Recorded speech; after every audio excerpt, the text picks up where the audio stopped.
ROHM's new BM2P06xMF-Z family of AC to DC flyback converter ICs include an integrated 730-volt super junction switching MOSFET.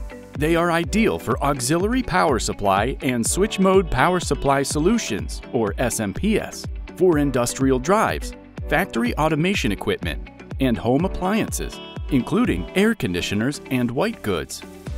These flyback ICs require no additional heat sinks, discharge resistors, or capacitors. This shortens design time, simplifies the circuitry, and reduces cost by delivering an integrated solution. The compact surface mount package supports automatic board mounting at a high-power 45-watt rating. The BM2P06xMF-Z are equipped with low-loss super junction MOSFETs and optimized PWM control circuitry for a superior breakdown tolerance and higher reliability.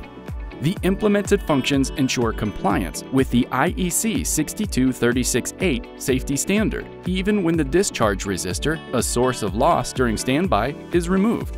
These new AC to DC converters from ROHM support supply voltages up to 60 volts, eliminating the need for an external step-down power supply circuit.